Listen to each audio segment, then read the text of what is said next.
যারা কথায় বলতো খেলা হবে, আজকে তারা কোথায়? গতকাল নারায়ণগঞ্জে গিয়েছিলাম, খেলোয়াড়কে কোথাও দেখি নাই। তুলা রাশি দিয়ে পালায় পানি চালান দিয়েও পাওয়া যাচ্ছে না। সংগ্রামী সাথী ও বন্ধুগণ, পিলখানার আর্মি অফিসারদের হত্যা করে দেশকে অকার্যকর রাষ্ট্রে পরিণত করতে চেয়েছে, দাবিদার রাষ্ট্রে পরিণত করতে চেয়েছে। পিলখানার প্রত্যেকটা অফিসারের হত্যার বিচার প্রকাশ্যে করতে হবে।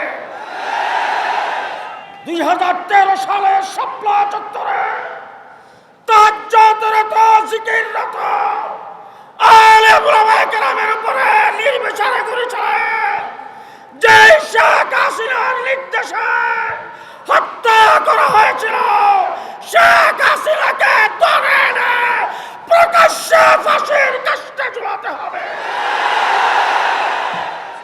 বর্তমান তত্ত্বাবধায়ক সরকারকে ধন্যবাদ জানিয়ে বলতে চাই,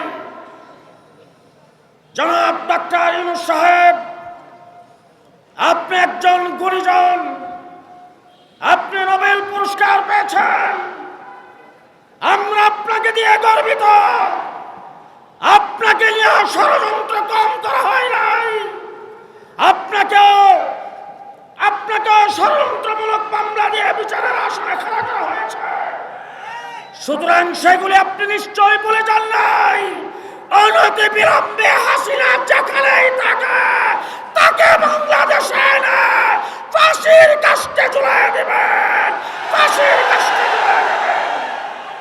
নাস্তিকার মুরতাদরা আল্লাহর নবীর ইজ্জতের উপর যখন আক্রমণ করেছিল, আল্লাহ মুহাম্মদ শফি রহমাতুল্লাহ আলাইহির নেতৃত্বে শাপলা চত্বরে আমরা জমায়েত হয়েছিলাম।